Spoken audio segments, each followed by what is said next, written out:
Brady, look, I know what you're thinking. Why would any girl want access to her boyfriend's bank account? But here's the thing. When you've been together over a year and basically living like you're married, sharing finances is just the next logical step. I'm Mariah. I'm 29. And I've been with Jordan for about 14 months now. He's this software developer who makes decent money, around 85K, while I work as a lifestyle consultant making maybe 500 a month when I actually have clients, which, between us, isn't that often. We moved in together after 8 months, which some people said was fast. But when you know, and I knew Jordan was the type of guy who could take care of me. Not in a gold digger way, I'm not some user. I genuinely cared about him, but I also wasn't stupid. Why struggle financially when your boyfriend makes good money and you're practically his wife already? It started small. I'd forget my wallet when we went out to dinner. My card would decline at nice restaurants, which was genuinely embarrassing.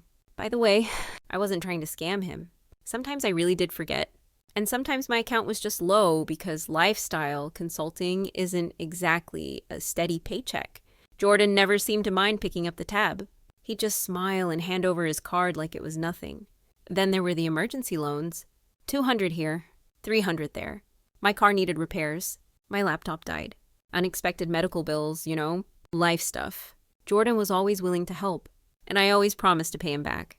The truth is, I meant to pay him back initially, but when you're barely making enough to cover your own basic expenses, paying back loans becomes this impossible mountain that just keeps growing. And after a few months of this pattern, I started thinking bigger picture. We were basically married in everything but name. We shared an apartment, split household duties, had joint social circles. The only thing missing was the financial partnership that real couples have. My ex, this guy I dated for 2 years, had given me full access to his accounts after just 6 months. That's what people in serious relationships do. They trust each other completely. I spent weeks planning how to bring it up with Jordan. I knew I had to frame it right. It couldn't sound like I was after his money, even though I obviously wanted access to his money. It had to sound like a natural relationship progression, something mature couples do. The perfect opportunity came during dinner at this Italian place we loved. Jordan was in a good mood, talking about some project at work, and the atmosphere felt right. I waited until we'd finished our entrees and he was relaxed with his wine. "Babe, I've been thinking," I said, using my most thoughtful, relationship-serious voice. "We're basically like a married couple now, right?" He looked up from his pasta. "Considering, I guess so." "Yeah. So I should have access to your bank account. For emergencies." I watched his face carefully. He nearly choked on his food, which wasn't the reaction I was hoping for. Emergencies?" he repeated. "Yeah. Like what if something happens to you? Or what if I need to pay for something important when you're not around? I mean, you have your own bank account, obviously, but couples share everything. It's about trust." He set down his fork and looked at me like I'd asked him to donate a kidney. "Let me think about it. After everything I'd done for this relationship, after moving in with him, basically reorganizing my entire life around his schedule, dealing with his weird habits and his boring friends, I felt this surge of hurt and anger that I tried to keep under control. "Wow," I said, letting just enough wounded disappointment creep into my voice. "After everything I've done for this relationship, you need to think about trusting me." And that what followed was probably my finest performance. I talked about how my ex had trusted me completely, how real couples don't keep financial secrets, how maybe Jordan wasn't as serious about our future as I thought he was. I could see him getting uncomfortable, which was exactly what I wanted. Men hate feeling like they're not measuring up to other guys, especially exes. "You know what my friend Cassidy's boyfriend did?" I continued. "He added her to all his accounts after just 4 months because he said that's what you do when you love someone. But I guess everyone shows love differently."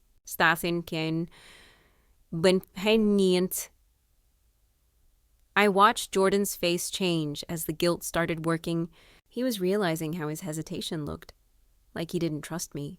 Like he wasn't serious about us. Like he was being stingy with someone he claimed to love. "You're absolutely right," he finally said. "I'm sorry. True couples share everything. I'll add you to my account tomorrow." The relief and triumph I felt was incredible. I literally squealed and kissed him across the table. "Really? Yeah, I knew you'd come around. This is why I love you. That night, I lay in bed planning all the ways this would improve our relationship. I wasn't going to go crazy with his money. I'm not irresponsible. But having access would eliminate all those awkward moments when my card declined. All those times I had to ask for loans.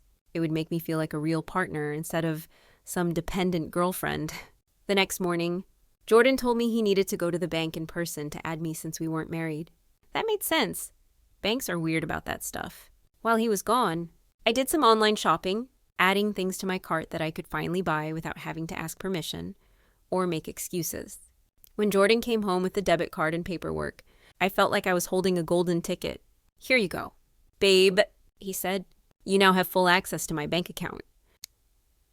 I grabbed that card like it was made of diamonds. This is amazing. We're really doing this adult thing. Right. No, absolutely. Oh, and we're having brunch with my sister Vivian tomorrow. She wants to celebrate our next step. You perfect. Vivian had always been a little cold to me, probably because she thought I wasn't good enough for her precious brother. This would show her that Jordan and I were serious, that he trusted me enough to share his finances. Maybe she'd finally start treating me like family instead of some random girlfriend. I'll wear that new dress I bought last week, I said, thinking of the gorgeous black dress I'd charged to Jordan's loan fund for car repairs. Saturday morning couldn't come fast enough. I spent extra time on my hair and makeup, wanting to look like the successful, trusted girlfriend I now was. The brunch place Vivian picked was exactly the kind of upscale spot I loved, the type where they charge $18 for eggs and call them artisanal. Vivian was already there when we arrived, looking annoyingly put together in that effortless way some women have. She hugged Jordan warmly and gave me the polite smile she always used, friendly enough on the surface but cold underneath. So I said once we'd ordered, unable to contain my excitement, "Your brother finally realized what being in a real relationship means. We're sharing everything now." Vivian raised her eyebrows. "Wow, that's big. You must be so happy." Let me get this check," I said, feeling incredibly generous and mature. Time to break in the new card.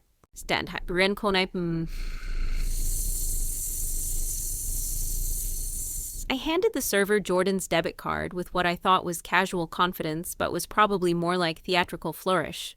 This was my moment to show Vivian that I wasn't just some girlfriend mooching off her brother. I was his financial partner. The server ran the card and came back looking confused. "I'm sorry, ma'am, but this card was declined." My stomach dropped, but I kept my voice steady. "That's impossible." "Run it again." She tried again with the same result. "It's showing insufficient funds." I turned to Jordan, feeling heat creep up my neck. "What's going on?" He pulled out his phone like he was checking something. That's weird. "Balance is showing $7. $7. I repeated, certain I'd misheard.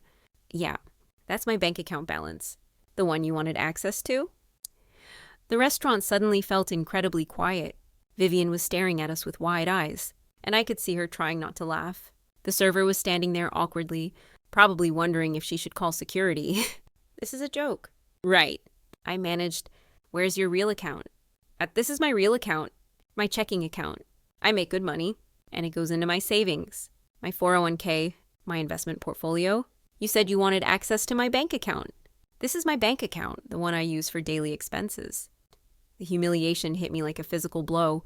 I could feel every person in the restaurant staring at us. Vivian had given up trying to hide her amusement and was practically purple from holding back laughter. I felt like I was going to throw up. "You think this is funny?" I hissed at Jordan. "I think it's exactly what you asked for." I couldn't stay there another second. I grabbed my purse and walked out as fast as I could without running, leaving Jordan with the $85 check and my dignity scattered across the restaurant floor. Drive home was a blur of rage and humiliation. How dare he embarrass me like that in public, in front of his sister, who already didn't like me? It was cruel and calculated and designed to make me look like some gold-digging user, which I wasn't. I was his girlfriend, who wanted what any serious girlfriend deserves: financial partnership. By the time I got home, my shock had transformed into pure fury. I started throwing my clothes into bags, not caring what got wrinkled, and Jordan walked in while I was in full packing mode. "You humiliated me in public," I said without looking at him. "In front of your sister. I gave you exactly what you asked for." You know what I meant. I meant your real money." "Oh, you mean you wanted access to all my money? Why didn't you just say so?" His smugness was infuriating. This is financial abuse. He actually laughed. Not giving you unlimited access to my savings is abuse. That's a new one. I called Cassidy to come pick me up, and while I waited, I tried every argument I could think of. I told him I thought he loved me, that my ex would never treat me like this, that he'd never find anyone who loved him like I did. I reminded him that I'd given him the best years of my life, 14 months of my life. When Cassidy arrived, she immediately started defending me. You're seriously going to let her leave over money? That's so shallow. She's leaving because I won't give her unrestricted access to my savings after barely a year of dating, Jordan said. Real men provide for their women, Cassidy shot back. Real women don't demand access to money they didn't earn. I pulled the debit card from my purse and threw it at him. Here's your stupid card. I hope that $7 keeps you warm at night. Actually, with you gone, I'll save enough on dinner bills to keep pretty warm. I left screaming about how he'd regret this, but the truth is, I was the one with regrets, not about demanding access to his account. I still believed I deserved that, but I regretted not being smarter about it, not finding a better way to secure my financial future with him. The next few days were chaos. I called Jordan 23 times on Sunday, texting everything from apologies to threats. Monday morning, I drove to his office building with a sign that said, "Real men share," and stood outside for 2 hours. Security wouldn't let me in because of the badge access, but I figured his coworkers would see me and realize what kind of person Jordan really was. Tuesday, I sent him a Venmo request for $847. In the description, I wrote for emotional labor and household contributions. I'd calculated 14 months of cooking, cleaning, emotional support, and companionship. If he wanted to treat our relationship like a business transaction, fine. He could pay me for services rendered. He declined and sent me a counter request for floor rate. $200 for 14 months of dinners, loans, and therapy I'll need after this relationship. I declined immediately. Wednesday brought a call from my mother, who I'd told my version of events to. She called Jordan directly to lecture him about doing right by me. Miranda tells me you're withholding financial support, she said when I put her on speaker. We're not married. We don't have kids. She's not entitled to my money. She moved in with you. She gave up opportunities for you. What opportunities? She works 10 hours a week. She's an entrepreneur. You should be supporting her dreams. Her dream appears to be accessing my bank account. He hung up on my mother, my own mother, who was just trying to help me get what I deserved. Thursday, I decided to take control of the narrative. I sent a group text to all our mutual friends with screenshots of our conversations. But I edited them to make it look like Jordan had promised to support me financially and then backed out. I made it seem like he'd led me to believe we were moving toward marriage and shared finances, then humiliated me publicly when I tried to use what I thought was our joint account. What I didn't expect was for Jordan to screenshot everything too. He replied to the group text with our full conversation, including my original demands for account access and my texts about wanting to buy whatever I want without asking because Alexis's boyfriend gives her his credit card.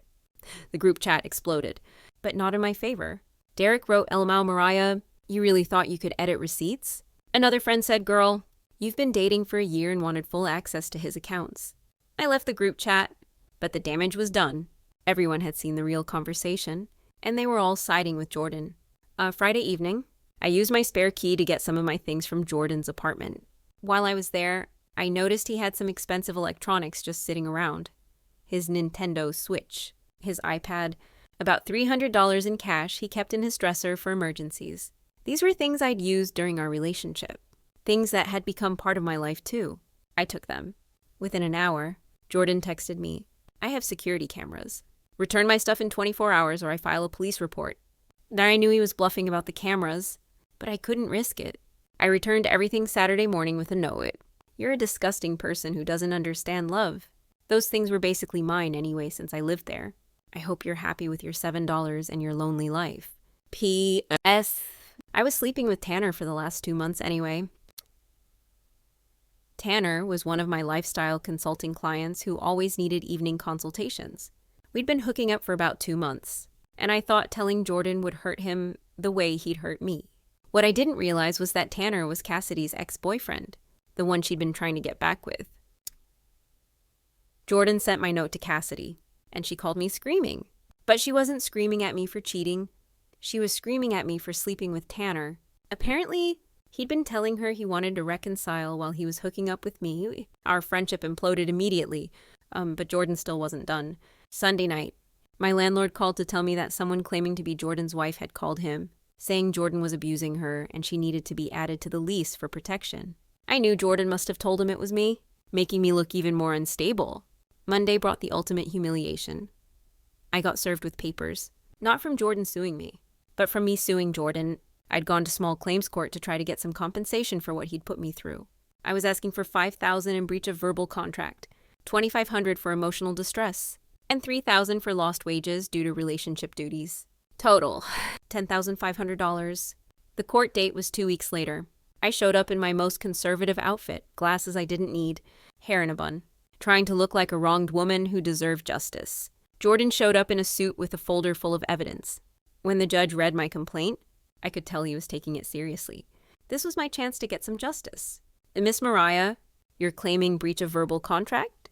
Can you explain, Your Honor? He promised to share everything with me. He said we were like a married couple.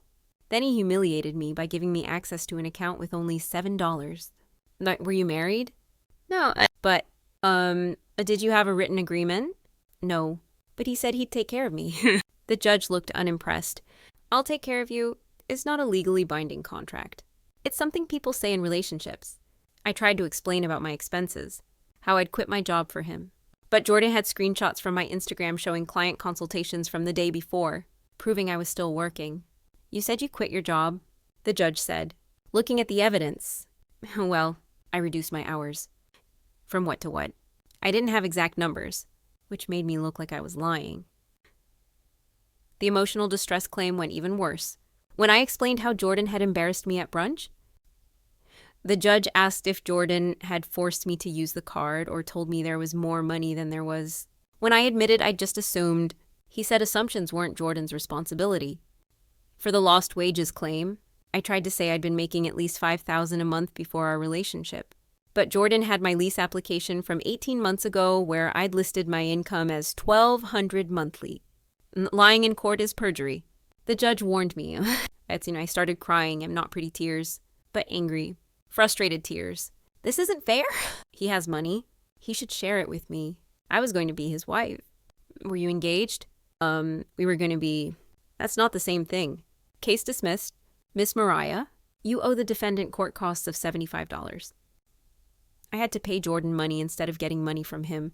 The injustice of it was overwhelming. As we left the courthouse, I tried one more time. You could have just given me access. None of this had to happen. You're right, Jordan said. You could have just not been a gold digger. Cassidy, who'd come to watch the proceedings, grabbed my arm. Girl, stop. You're embarrassing yourself. Also, Tanner gave me chlamydia. So thanks for that. That was 8 months ago. My life has been a disaster ever since. Word got around about everything. The court case, the cheating, the financial demands. My lifestyle consulting business completely collapsed. Nobody wants to hire someone known for manipulating their boyfriend and sleeping with their best friend's ex. I'm working retail now and living with my mother, who still occasionally calls Jordan, trying to guilt him into helping me get back on my feet, as if it's his responsibility to fix my life after everything that happened. I tried the same approach with the next guy I dated, suggesting financial transparency after just 3 weeks. He laughed in my face and blocked me immediately. Apparently, my reputation preceded me. The worst part is how everyone talks about me now. I've become some kind of cautionary tale about gold-digging girlfriends. Derek told me that Jordan keeps that $7 account open and has added money to it over time. He calls it his gold digger detection account and apparently showed it to some new girl he's dating. She thought it was hilarious. People act like I'm this terrible person who is just using Jordan for money. But that's not how it was. I did care about him. I just also believe that when you're in a serious relationship, you should share resources. That's what couples do. My mother still says Jordan should have supported my dreams instead of humiliating me publicly. Look, maybe I could have handled things differently. Maybe I shouldn't have demanded full account access after just 14 months. Maybe I shouldn't have assumed he'd want to financially support me long term. And fine, maybe sleeping with Tanner while we were together wasn't the best choice. But Jordan's response was cruel and calculated. He set me up to be humiliated in front of his sister and then used that humiliation to destroy my reputation and my friendships. He turned our entire social circle against me and made it impossible for me to move on with my life. I finde mein Krotin einen Faubinen Pausto. The $7 account wasn't just petty. It was designed to make me look like a user and a fool. And it worked. Everyone thinks Jordan is some kind of hero for exposing me, when really, he just proved he never trusted me or saw me as a real partner. I still think about that brunch sometimes, about the moment the card declined and everyone realized what was happening. The embarrassment still burns. Not because I was wrong to want access to his money, but because he made me look like such an idiot for wanting it. Between us. I hope that $7 account and his new girlfriend keep him happy, because he destroyed something real between us just to prove a point about money. And that's something he'll have to live with, even if everyone else thinks he's the victim in this story.